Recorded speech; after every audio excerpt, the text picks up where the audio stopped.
Continuando os conceitos de termoquímica, nesse vídeo a gente vai tratar sobre energia de ligação. Antes de ir para a resolução de exercícios, vamos entender um pouco os conceitos que estão envolvidos aqui. Então, as reações químicas elas podem ser acompanhadas de uma liberação ou de uma absorção de energia. E a depender se o processo libera ou absorve energia, a gente vai ter uma forma diferente de classificar essa reação. Quando a reação libera calor, a gente chama ela de exotérmica. Quando a reação absorve calor, a gente chama ela de endotérmica. E aí, por convenção, a gente vai considerar que a variação de energia da reação exotérmica vai ser sempre negativa, sempre acompanhada de um sinal negativo. Já a variação de energia de um processo endotérmico vai ser positivo. E aí, vale ressaltar que nesse caso é muito importante que o sinal sempre acompanhe o número. O número vai indicar a quantidade de energia envolvida no processo, mas o sinal negativo ou positivo vai indicar se essa reação é exotérmica ou se essa reação é endotérmica. E essa variação de energia a gente chama então de calor de reação ou entalpia, que é representada pela letra H. E por isso a gente vai trabalhar muito com a variação de entalpia, né? O cálculo do ΔH. Lembrem-se que variação é representada pelo delta. Então, a variação de entalpia é o calor que vai ser envolvido nas reações químicas a pressão constante. A gente pode calcular esse valor a partir da energia de ligação, né, envolvida no processo. A energia de ligação é a entalpia média necessária para romper um mol de ligações entre dois átomos, de modo a obter esses dois átomos isolados na fase gasosa. Se eu tiver a quebra de uma ligação, esse processo absorve energia e, portanto, ele é endotérmico, acompanhado de sinal positivo. Se eu tenho a formação de uma ligação, esse processo libera energia e o processo é então exotérmico, acompanhado de um sinal negativo. Vamos ver isso na resolução de dois exercícios que pode ficar um pouco mais simples. Aqui eu apresentei para vocês um quadro de exemplo com o valor de energias de ligação médias, né? Então, por exemplo, na ligação hidrogênio-hidrogênio, eu tenho uma energia de 436 kJ por mol de ligação.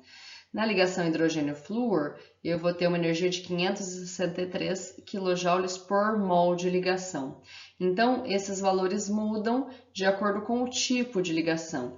Vejam que uma ligação dupla, carbono-carbono, tem uma energia de ligação 614, né? Aqui nessa linha aqui, uma ligação dupla de carbono-carbono, uma ligação tem 614 kJ por mol de ligação. Mas numa ligação simples, esse valor é 345. Então, é diferente considerar duas vezes o valor de uma ligação simples ou o valor de uma ligação dupla. Então, a gente sempre vai olhar qual é o tipo de ligação que está envolvida no meu processo. Importante destacar que aqui na tabela os números não vêm acompanhados de sinal positivo ou negativo. Por quê? Porque isso é a quantidade de energia envolvida na ligação. O que vai dizer se é positivo ou se é negativo é se essa ligação está sendo formada ou se ela está sendo quebrada. Então, se a gente voltar aqui, ó, na primeira linha da tabela, né? A energia de ligação hidrogênio-hidrogênio é de 436 kJ por mol. Se eu estiver quebrando essa ligação, então eu vou representar como mais 436. Se eu estiver formando, eu vou representar como menos 436, porque a formação é exotérmica. Vamos para os exercícios que fica um pouco mais claro. Então vamos lá. Calcule a variação de entalpia da reação abaixo a partir da energia de ligação. Então a reação foi dada aqui para a gente, e aí o primeiro ponto importante é verificar se a reação está balanceada. Então eu tenho aqui um carbono nos reagentes e um no produto, eu tenho 5 hidrogênios nos reagentes e 5 nos produtos, um iodo no reagente, um iodo no produto, um oxigênio no reagente, um oxigênio no produto. Se a reação não tivesse balanceada, a gente teria que balancear. Aí eu preciso desenhar essa reação pensando nas fórmulas estruturais, porque fica mais fácil para entender que ligações estão sendo quebradas e quais estão sendo formadas. Então, no C3HI eu tenho um carbono, ele é tetraédrico, né? Então ele vai formar 4 ligações, são 3 hidrogênios e 1 iodo, mais a molécula da água, formando mais uma vez o carbono tetraédrico, mas agora eu vou ter uma mudança que ao invés de um iodo, eu tenho uma ligação OH mais uma ligação HI. Quando eu olho para essas, quando eu comparo os reagentes que estão antes da seta com os produtos que estão depois da seta, o que eu posso ver? Essa ligação carbono e iodo que existia no reagente não existe mais nos produtos, e uma ligação hidrogênio-oxigênio que existia nos reagentes também não existe mais no produto. Para que a reação se processasse, então, outras ligações elas foram formadas. Então, qual é a ligação que foi formada? Foi formada uma ligação carbono-oxigênio que não existia nos reagentes e uma ligação hidrogênio-iodo que não existia nos reagentes, né? Esse iodo se ligou com esse hidrogênio, né? Foi isso que a gente viu. E esse OH vai ligar com o que resta aqui dessa molécula. Então, vamos calcular isso para ver quais são os valores. Eu sugiro para vocês trabalhar separado em reagentes e produtos. Então, aqui, ó, para os reagentes. Lembra que nos reagentes a gente tem quebra de ligação e a quebra de ligação é endotérmica.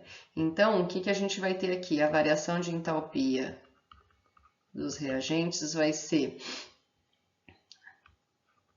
uma vez a ligação carbono e iodo que foi quebrada, mais uma vez a ligação hidrogênio-oxigênio.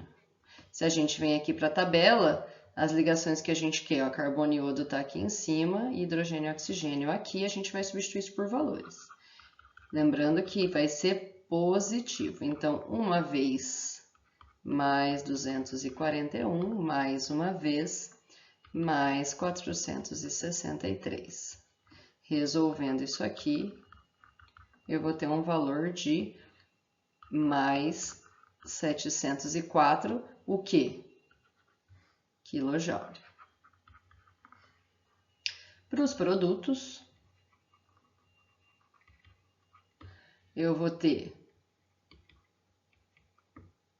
vou até separar aqui, mesma ideia. Lembrando que no produto eu tenho a formação de uma ligação e esse processo de formação de ligação é exotérmico. Então, eu vou usar os valores que estão na tabela, carbono, oxigênio e hidrogênio e iodo, mas eu vou acompanhá-los de um sinal negativo. Então, eu tenho uma vez a ligação carbono-oxigênio sendo formada, mais uma vez a ligação hidrogênio e iodo sendo formada. Então, ΔH de produtos vai ser uma vez menos 353. Por que é menos? Porque esse processo é exotérmico. Mais uma vez, menos 299. Se eu fizer esse cálculo, então eu vou ter um resultado de menos 652 quilojoules. Calculei a variação de energia nos reagentes, calculei a variação de energia nos produtos. Como é que eu calculo o ΔH da reação agora, a variação de entalpia da reação? É só somar os dois valores, então, mais 704 mais menos 652, que é igual a mais 52 quilojoules. Então, o ΔH dessa reação é igual a mais 52 quilojoules. Lembra que eu falei para vocês que o sinal de mais precisa aparecer, porque ele indica que o processo é endotérmico. O 52 é a quantidade de energia envolvida e o sinal positivo indica um processo endotérmico. Vamos ver mais um? Nesse caso, eu tenho a reação de combustão do butano a partir da energia de ligação. Essa reação já está balanceada e aí a gente vai fazer o mesmo processo. Primeira coisa é pensar em estrutura. Então, são 1, 2, 3, 4 carbonos. 1, 2, 3, 4 carbonos. Lembrando que eles são tetraédricos e vão estar ligados aos hidrogênios. 3, 4, 5, 6, 7, 8, 9 e 10, que bate aqui, ó, 3, 4, 5, 6, 7, 8, 9 e 10. Mais 13 meios de oxigênio ligado com oxigênio, lembrando que aqui é dupla, mais 4 vezes a ligação de CO2, então eu tenho oxigênio, carbono, oxigênio. Precisa saber as ligações? Precisa saber como as estruturas, né, das moléculas, porque senão a gente pode correr o risco de considerar uma formação ou uma quebra equivocada. Fiz aqui, né, a minha representação. Então, vamos ver que ligações não existem mais nos produtos, mas que haviam nos reagentes. Todas as ligações carbono, hidrogênio foram quebradas. Então, eu tenho 10 ligações carbono-hidrogênios que foram quebradas. E eu tenho 1, 2, 3 ligações carbono-carbono que foram quebradas. E 13 meios de ligações oxigênio-oxigênio que foram quebradas. Já nas ligações que foram formadas, eu tenho, para cada molécula de CO2, eu tenho 2 ligações carbono duplo oxigênio, mas são 4 moléculas. Então, eu vou considerar 8 vezes essa ligação. E eu tenho a formação de, para cada molécula de água, 2 ligações oxigênio-hidrogênio, mas são 5 moléculas. Então, eu vou considerar que a ligação está sendo formada 10 vezes. Então, vamos lá para a resolução desse exercício. Então, na variação dos reagentes, né? Eu vou ter aqui 10 ligações CH, que foram quebradas, mais 3 ligações CC, mais 13 meios de ligação O dupla O. Transformando isso em números, esses valores estão aqui, ó, CH, CC e O dupla O.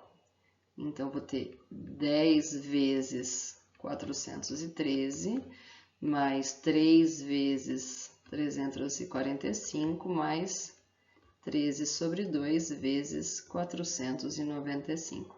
Lembrando que o processo de quebra de ligação ele é endotérmico, então a minha resposta aqui vai ser positiva. E aí, se a gente fizer esse cálculo, vai dar mais 8.382,5 kJ. Por que é kJ? Porque é a unidade que foi dada no exercício. Já para o ΔH de produtos, a gente vai ter... Lembra que foram formadas 2 ligações carbono-oxigênio duplas para cada CO2, mas são 4 CO2. Então, eu tenho 8 vezes a ligação C dupla O, e o mesmo vale para a água. Então, 10 vezes ligação hidrogênio-oxigênio. Os valores estão aqui, mas como a gente tem formação de ligação, esse valor é negativo. Então, 8 vezes menos 804, mais 10 vezes menos 463. Resolvendo isso, a gente vai chegar a um valor de menos 11.062 kJ. Para saber o ΔH da reação, eu somo esses dois valores. Então, mais 8.382,5 mais menos 11.062, que vai me dar um valor de menos 2.679,5 kJ, o que indica que essa reação é exotérmica. Então, o ΔH da reação é igual a menos 2.679,5 kJ. Então, quando a gente estiver calculando ΔH da reação a partir da energia de ligação, a gente calcula primeiro o valor, a variação de energia das ligações que foram quebradas, e esse processo é endotérmico, resultado positivo. Depois, a variação de energia das ligações que foram formadas, e esse processo é exotérmico, então a gente vai ter um ΔH negativo. E aí, para saber o ΔH da reação, a gente soma esses dois resultados. Então é isso, se tiverem dúvidas, procurem pela gente.